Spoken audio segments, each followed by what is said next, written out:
ಬದುಕು ಜಟಕ ಬಂಡಿ. ಪ್ರೀತಿಯ ವೀಕ್ಷಕರೇ, ಬದುಕು ಜಟಕ ಬಂಡಿ ಈ ವೇದಿಕೆಯನ್ನು ನಿರ್ಮಿಸಿದ ಉದ್ದೇಶ ಸಮಸ್ಯೆಗಳಿರೋರು ಬಂದು ಇಲ್ಲಿ ಹಂಚ್ಕೊಳ್ಳಿ ಅನ್ನೋದು ಮೂಲ ಉದ್ದೇಶ. ಸಮಸ್ಯೆಗಳನ್ನು ಹಂಚ್ಕೊಂಡ್ರೆ ಒಂದಷ್ಟು ಮನಸ್ಸು ಹಗುರಾಗುತ್ತೆ.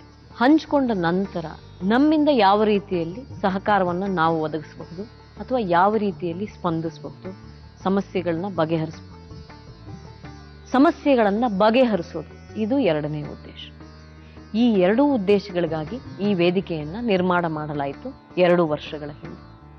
ಸತತವಾಗಿ ಸುಮಾರು 300ಕ್ಕೂ ಹೆಚ್ಚಿನ ಕುಟುಂಬಗಳು ಬಂದು ತಮ್ಮ ಸಮಸ್ಯೆಗಳನ್ನು ಇಲ್ಲಿ ಹಂಚಿಕೊಂಡಿವೆ, ಬಗೆಹರಿಸಿಕೊಂಡಿವೆ.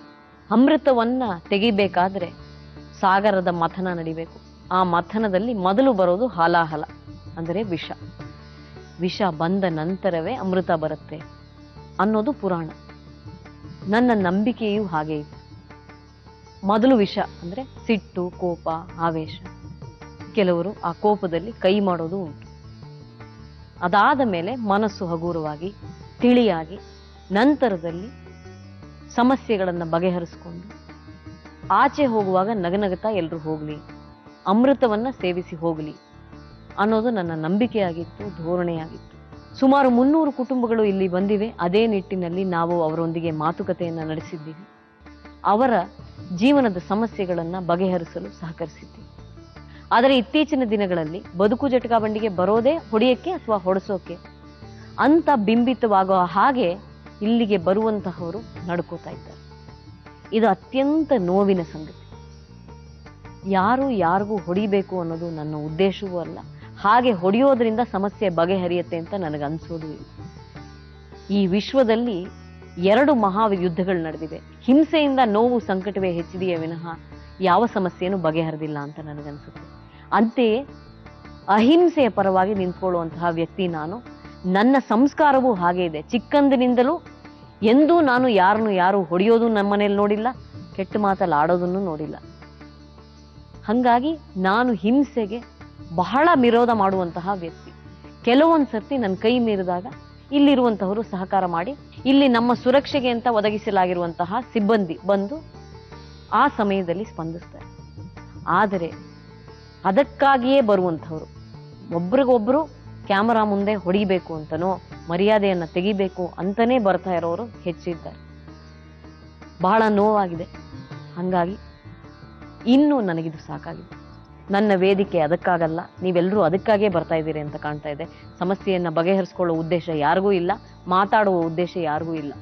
4 ಕ್ಯಾಮರಾ ಮುಂದೆ ಹೊಡೆದ್ರೆ ಇಡೀ ಕರ್ನಾಟಕ ಅದನ್ನು ನೋಡುತ್ತೆ ಅನ್ನೋ ಉದ್ದೇಶದಿಂದನೇ ಎಲ್ಲರೂ ಬರ್ತಾ ಇದ್ದೀರಿ.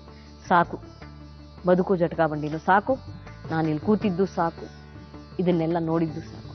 ನನಗೆ ದಯವಿಟ್ಟು ತಾವು ಅನುಮತಿ ಕೊಡಿ. ಇನ್ನು ಮುಂದೆ ಈ ಕಾರ್ಯಕ್ರಮ ನನಗೆ ಬೇಡವಾಗಿದೆ. ಈ ಕಾರ್ಯಕ್ರಮದಿಂದ ಒಬ್ರಿಗೊಬ್ರು ಹೊಡೆದಾಡೋದೇ ಉದ್ದೇಶವಾಗೋದಾಗಿದ್ದರೆ ಈ ಕಾರ್ಯಕ್ರಮದ ಅಗತ್ಯವೇ ಇಲ್ಲ ಅಂತ ನನಗನ್ಸುತ್ತೆ. ಸಾರಿ. ನಮ್ಮ ಬದುಕು ಜಟಕ ಬಂಡಿ ವೇದಿಕೆಯನ್ನ ಅವರವರ ಸ್ವಾರ್ಥಕ್ಕಾಗಿ ದುರುಪಯೋಗ ಪಡಿಸ್ಕೊಳ್ತಾ ಇರೋ ಇಂಥವರನ್ನ ನೋಡಿ ಮನನೊಂದ ಮಾಳವಿಕಾ ಅವರು ಈ ಕಾರ್ಯಕ್ರಮವನ್ನೇ ನಾನು ನಡೆಸ್ಕೊಡೋದಿಲ್ಲ ಅಂತ ಬೇಸರದ ಮಾತುಗಳನ್ನಾಡಿ ಸ್ಟುಡಿಯೋದಿಂದ ಹೊರ ನಡೆದರು.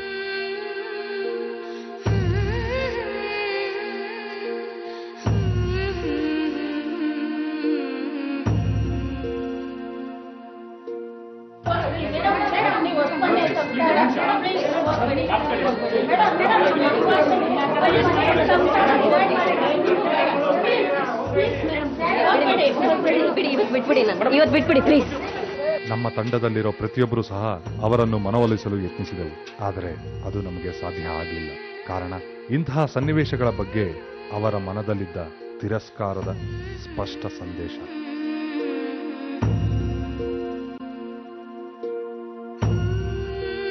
ನನಗೆ ನೀವು ಮಾಡಿದ್ದು ತುಂಬಾ ಬೇಜಾರಾಯ್ತು. ಏನೇ ಒಂದು ಕಷ್ಟ ಬರಲಿ, ಅವರು ಕಷ್ಟ ನೀವು ಪರಿಹಾರ ಮಾಡಬೇಕು ಅಂತಾನೆ ಇದ್ದೀರಾ. ಅದರಲ್ಲಿ ನೀವು ಬೇಜಾರು ಮಾಡ್ಕೊಳ್ಳೋಂಥದ್ದು ಏನಿಲ್ಲ. ಅವ್ರಿಗೆ ಸಮಸ್ಯೆ ನೀವು ಪರಿಹಾರ ಮಾಡಬೇಕು. ನೀವು ದಯವಿಟ್ಟು ಬಂದು ಪ್ರೋಗ್ರಾಮ್ ನಡೆಸ್ಕೊಡಿ. ನಮಗೆ ಬೇಜಾರಾಗಿದೆ, ದಯವಿಟ್ಟು ಬನ್ನಿ ಮೇಡಮ್. ಇವತ್ತು ನಡೆದಿದ್ದು ಶುಭ ಸಂದರ್ಭದಲ್ಲಿ ಗಂಡ ಹೆಂಡತಿ ಜಗಳದಲ್ಲಿ ಈ ಪ್ರೋಗ್ರಾಮಲ್ಲಿ ಅವರು ಏನೋ ದೋಷ ಮಾಡ್ಕೊಂಡು ಗಂಡ ಹೆಂಡತಿ ಜಗಳದಲ್ಲಿ ನಮ್ಮ ಮೇಡಮ್ನ ಬಿಟ್ಟು ಹೋದ್ರು. ಇದ್ರು ನಮಗೂ ಮನಸ್ಸಿಗೆ ಬೇಜಾರಾಗೈತೆ. ಮೇಡಮ್ ಮಾಲಕ ಮೇಡಮ್ ಎಲ್ಲಿದ್ರು ಬರಲೇಬೇಕು. ಎಷ್ಟೋ ಜನರ ಬಾಳಿಗೆ ಆಶಾಕಿರಣವಾದ ನೊಂದವರ ಕಣ್ಣೀರು ಒರೆಸುತ್ತಾ ಸದಾ ನ್ಯಾಯದ ದಿಕ್ಕಿನಲ್ಲಿ ಸಾಕ್ತಾ ಕರುನಾಡ ಮನೆಮಾತಾದ ಈ ನಮ್ಮ ಕಾರ್ಯಕ್ರಮ ಇಂದು ಕೆಲವರು ಮಾಡಿದ ಹೀನ ಕೃತ್ಯಗಳಿಗೆ ನಮ್ಮೆಲ್ಲರಿಂದಲೂ ದೂರವಾಗುವಂತಹ ಪರಿಸ್ಥಿತಿ ನಿರ್ಮಾಣವಾಗಿದೆ.